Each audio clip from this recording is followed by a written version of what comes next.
Welcome to Seldom Seen Builds.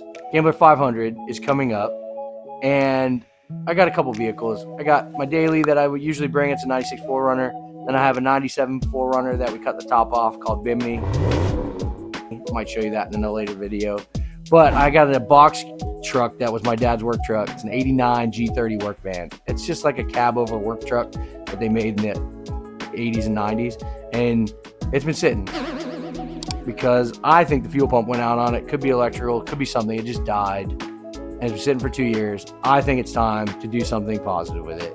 And I am positive I want a KTruck. But I can't afford a KTruck. They're not available, except for import, really, because everybody wants like $5 or $6 grand. And I have this truck with a nice 350 Chevy sitting in it that in theory should run.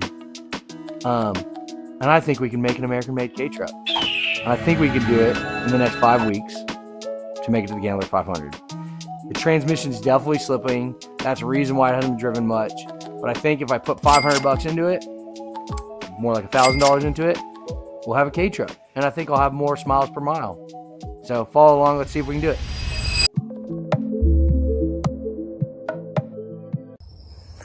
Good evening, everyone. It's about 2 weeks before the Gambler. I had this box truck that was my dad's forever. I kind of want to make it look like a K-Truck. So today, emptying all the tools and stuff. Got a lot of it cut. Just got to cut the side ribs. I'm gonna hook my winch up to the back roller thing and see if we can get it to like lift off like a dump truck trailer and just roll on the ground.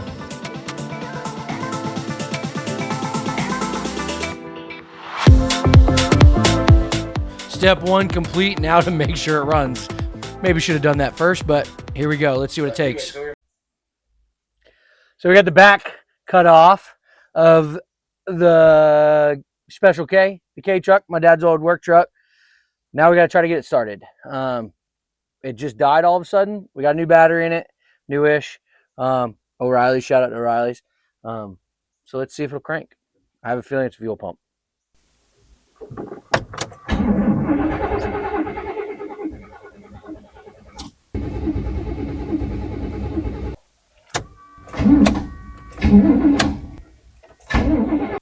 Well, now we've killed the battery. So let's put a jump box on it, or battery charger. Let's see what we can do. Get the power probe out. Make sure the fuel pump's working. We need to cut a hole in that because I'm not pulling the bed off this thing because you really can't. I'm not dropping the tank because this is for a Gambler and then a body swap. So it doesn't matter. Let's get into it. So we just got the fuel tank cut out. I wasn't about to drop this tank. I wasn't about to pull this bed. It's impossible. It's in a unibody. But the key is safety. A lot of people might tell you an angle grinder, you know, a whiz wheel, but the reality is throw sparks and fuel, no good. Makes boom. If you want to make a boom, make a boom. But we're trying to save this. We're trying to save our fingers. So the tool of choice for me is what they call a nibbler. I went on Amazon. I'll link it below for here. I've used it for many things. That's actually how we cut off the entire top of this thing. I just ran this pneumatic nibbler, which has just basically a really fast hole puncher, and I ran it through this whole body in that video. When you saw it, it wasn't a sawzall. You look, I had electric wire running right there, didn't hurt at all, and I nibbled this entire body. I didn't have to use an angle grinder, didn't use any sparks, just the air nibble. I'll show you how it works. It's a little loud, but check it out.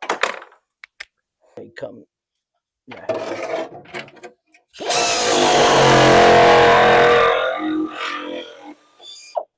So no sparks, just little tiny crescent moon cuts. So that's what I did. Again, on this whole body, that's how I cut the entire body on this thing.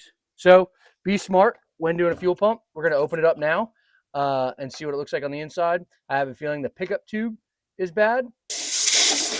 You're cleaning this out so you don't get any dirt in your gas tank. Watch your eyes. Always wear eye protection. All right, I'm going to get a, not a steel punch, but preferably a brass punch or an aluminum punch to spin that out so we can check, see what it looks like. So I can't find my brass punch, but I know this tank is empty and old because we siphoned the gas out. So we're going to lean into it. We're going to spin off this lock ring and check it out.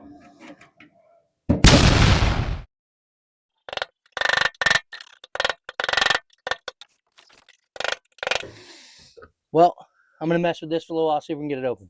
A few moments later. So got a little too excited. That one was a little frustrating. Rusty parts and frustration don't go well. So I was able to just sneak off that lock ring off a little bit, and we took it apart, and that's our culprit. It was the flex point between the pump and the sending unit was just obliterated. It burst open. The pump was actually still running and working, but it just wasn't doing anything. It was just cavitating in the tank. That's why, hopefully, is the only thing that's wrong with this and why it wouldn't start. But I didn't just replace this. It was 30 bucks for an in-tank fuel pump. So I went ahead and did that. But again, that was the culprit. So in theory, if you're on a super budget and you don't have an extra 30 bucks, just a new piece of fuel line, preferably a newer one, because the new stuff has ethanol. And this has been sitting, probably hadn't had a new tank of gas in it in probably 7 years. It hadn't run in 3 to 5 years. So don't let vehicles sit. It's the worst thing for it. So we got that in. Let's see if it'll crank. All right, crank, and let's see if the fuel pump's what did it.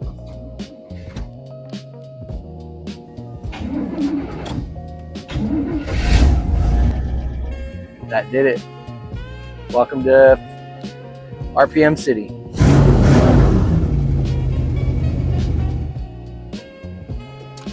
Well, now that we got the fuel pump in, the new one, the old one, like I said, was working. Perfect example of why to change it if you're in there, if you're already doing it. Now listen to it. Now, you couldn't hear the fuel pump before. I wasn't sure if the fuel pump was broken or what. Couldn't hear it even with the gas cap off, and now I can hear it from up here. I'm sure you can hear it back down there. I haven't even cranked it yet, and you can just hear it running. So even if that old pump worked, quote unquote, it wasn't working nearly as good as that one is, hopefully. Look at that. A little tech tip as well, when you're trying to get something started, if you think it's your fuel, you might check your fuel relay first. Most cars have a little square relay, which is kind of like an oversized fuse. Sometimes those go bad. I had a Ford Ranger Mazda pickup back in the day that the relay was really bad, and we'd have to knock on it or have to steal the horn relay and swap with it.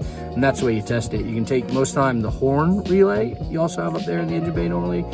You can take that, make sure that works by honking the horn. If that works, then you can unplug it and put it on the fuel pump and listen for it or see if it starts. And if that's your culprit, leave it in there and then go buy a new horn relay. Well, we got it running, which is great. And some of the behind the scenes footage, because I wasn't sure whether or not this was even going to be feasible or not, getting it running. I didn't have any spark. I put some injector nodes on it to see if I was getting injector pulses. I wasn't. The internet told me it was a ignition module, which is part of the distributor. So I bought a new one of those. Still wasn't getting anything. When I had a small LED test light, I was getting a small pulse, but still wouldn't do anything. Starting it, nothing. Check the ECU. I think it was good, but before I invest in a new ECU, I thought, let's just throw a new distributor at it. It was cheap. I think it was 65 bucks on Amazon. I didn't do it the right way, which one of my sayings is, don't get it right, get it running. And so what I did just to get it running, I didn't set it top dead center.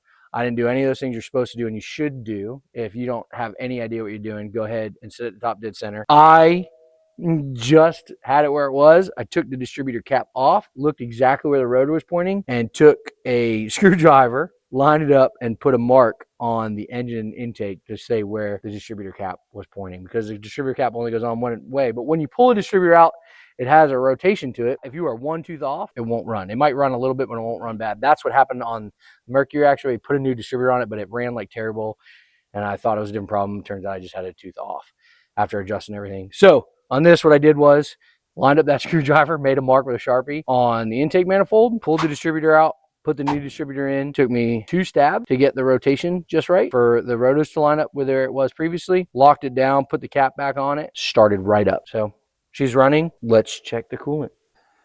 Let's see how we are. Or the lack of coolant. And that is really rusty in there. So we're going to do a radiator flush or 2 or 3, because I don't think my dad ever put radiator fluid in here. So we're going to try to get this thing flushed and see if it holds water. Time to fill a radiator. Here's the key. If you have a traditional radiator that is high and dry and all the plumbing lines for your radiator are below the radiator and your highest point of radiator is your cap, which it should be on most vehicles, then filling it's very cut and dry. this coolant reservoir up here, I don't trust it to save my life anymore because it's probably got a hole in it or something like this, is even higher than the radiator cap, and it's higher than all the water lines. But to burp that, really, this is the best investment ever for filling a radiator. As far as your life will ever go, you gotta find the right attachment. That goes for a little multi-thing attachment. You find the right plumbing feature to make a contraption. So you got to find the right one. For this Chevy, it happened to be a black one. Now this funnel system is by far the best. Once you find the right adapter and the right cap, you put it on there and it just has a friction fit. You take the funnel with the plunger in it and you just press it on there and it stays. It's pretty much watertight. I mean, it's not perfect, but it's good enough to hold your radiator fluid. And then you can fill it up. I go ahead and fill it up with concentrated radiator fluid because I know there's some water in here already, but it's pretty rusty and pretty dirty. So we get it filled up, try to get all the bubbles out as much as we can. So we flushed through it with a hose, did a bottle in there, let it come up to temperature. There's no thermostat in it, luckily, which is great for us. Normally you have to let it get to operating temperature, rev the engine for a while, do the whole 9 yards. Even with 2 bottles of flush and a God knows 15 minutes, we're looking dirty. But it's a gambler car, I'm okay with that. I'm gonna give it a little rev, you tell me what it does. See if it goes up or down, or gets the bubbles out.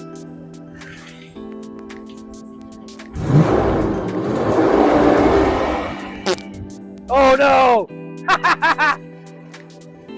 What'd it do? I got the poo on me. You are That is some dirty water though.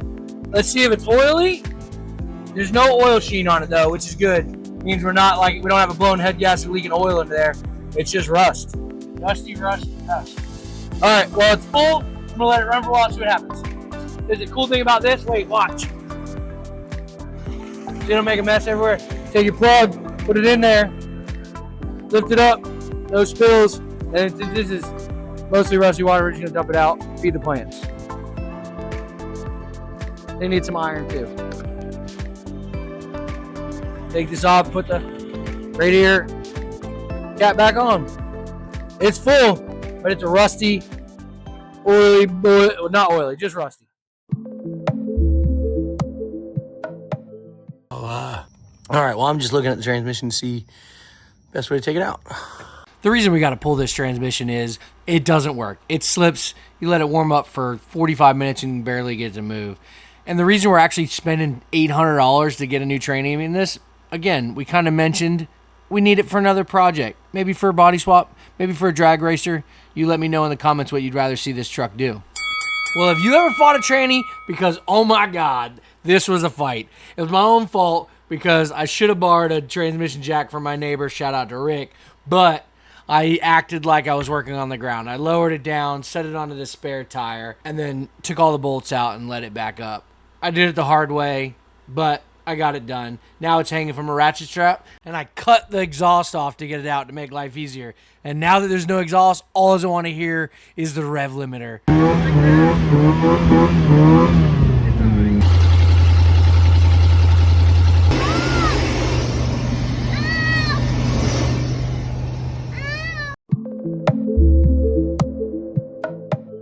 We did it. We made it. It is running. It is driving. Has a new transmission in it. Well, the rebuilt 400, turbo 400. We got that back cut off as you saw in the time lapse. Well, it didn't take that much time. Got the floor cut out to replace the fuel pump. Do it the old way. We got some gauges in there because I don't want to overheat this beast because none of the gauges in this dash ever worked. Got the doghouse back on. Sadly, it's a little less obnoxiously loud, but for driving, it'd be good. The new transmission ends, like I said, we were able to get that put in. It took us 2 or 3 times. They could not find the right torque converter, but thank God Orange City Transmissions was great. They kept at it. We ended up having to put the exhaust back, sadly, but now our hearing's good. We borrowed some tires off a buddy of mine, same bolt pattern, some 35s. Took the tires off a 4Runner that had some and got it red. She's almost ready for the gambler, boys. This is the quality that's seldom seen. Still need to. Well, at the beginning of this YouTube, I asked, can you make an American-made Kei truck and save some money? Well, I hope this video proves it because it definitely proves it to me. Get out in the shop, build your own, make your own, find a van. You'll have more smiles for miles and 0 blind spots.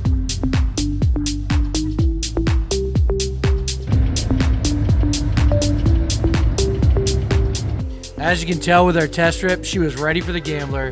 We had a great time, made lots of memories and lots of fun.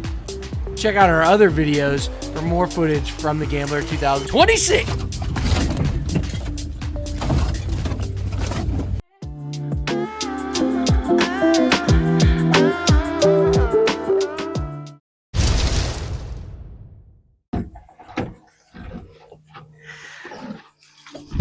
Hey, can I tell you a secret? We already went on the Gambler, and it did awesome. And that's where the valve tick came from the rev limiter. Fun fact, 35s fit on here. But on the front, they don't. But we found some super cheap tires on the side of the road, number one. And then number two, somebody hit it with a log, so we popped the driver's side. He was trying to protect a teenager in the passenger seat.